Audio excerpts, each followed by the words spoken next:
le matériel de chirurgie de base vétérinaire ainsi que son fonctionnement.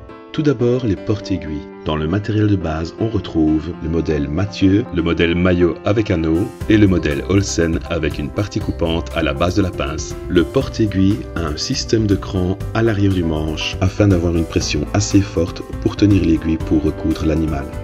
Les porte-aiguilles Mathieu, Maillot et Olsen. Ensuite, les manches et les lames de bistouri. On insère la lame dans l'espace au bout du manche et avec une légère pression du pouce à la base de la lame, on la déclipse.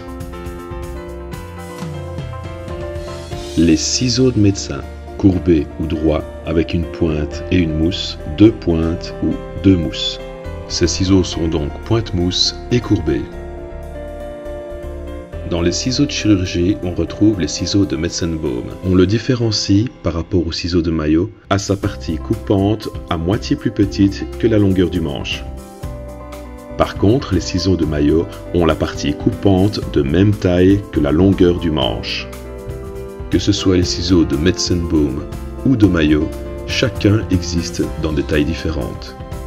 Vient ensuite les ciseaux de Kelly, qui possèdent un long manche rigide terminé par un mort court et pointu, utilisé pour les chirurgies précises, osseuses et pour tout tissu résistant. Les ciseaux de Lister. Ce sont des ciseaux très résistants dont un des morts est terminé par un bouton. Cela évite de petites blessures quand on coupe le bandage d'un animal. Les pinces hémostatiques. Elles servent à clamper ou contrôler les saignements.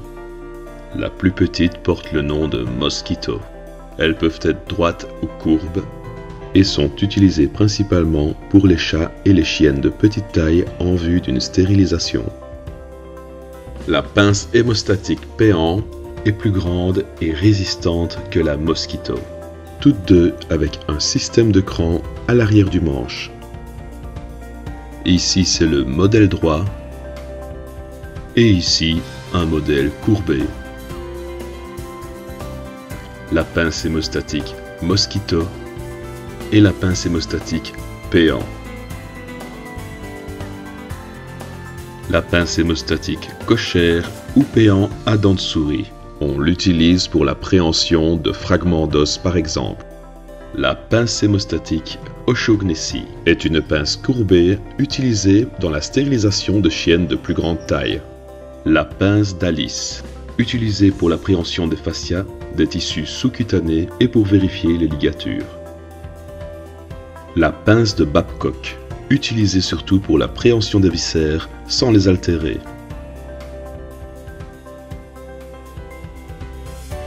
La pince de Doyen est un forceps intestinal non traumatique. On l'utilise quand on pratique une entérectomie. Les pinces à dissection d'Hudson et de Baquet sont des petites pinces délicates pour la préhension de la peau pour Hudson et pour la préhension des vaisseaux sanguins pour la pince de Baquet. Pinces à dissection d'Hudson et de Baquet. Les pinces à champ, Bacchus avec anneau et Jones sans anneau. Comme son nom l'indique, la pince à champ sert à tenir le champ sur la peau de l'animal durant une intervention chirurgicale. Les clampes vasculaires existent dans toute taille, toute dimension et toute forme. Elles assurent l'interruption transitoire de la vascularisation. Les écarteurs ou les rétracteurs servent à écarter les parois abdominales durant une intervention chirurgicale. Les rétracteurs autostatiques, ici c'est le modèle Gelpi. La sonde cannelée est composée d'une canule qui, une fois insérée sous la peau de l'animal, permet de guider les ciseaux et de découper la peau de l'animal sans abîmer les organes. Pour la chirurgie dentaire, les padanes. Ils servent à garder la gueule de l'animal bien ouverte durant l'intervention, comme par exemple un détartrage.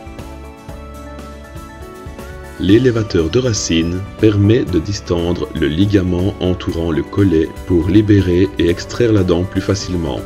Les daviers sont des instruments de chirurgie dentaire destinés à l'extraction. Ici aussi, différentes tailles et différents modèles. Attention, ne pas confondre avec la pince gouge et la pince gouge de Bay destinée à la chirurgie orthopédique. On pourrait les confondre. Pour la chirurgie oculaire, il y a les écarteurs de paupières, les ciseaux de Severin-Steven et les ciseaux à iridectomie. Pour finir, le spéculum est un instrument en métal ou en plastique jetable dont le but est de maintenir ouverts les orifices des cavités naturelles.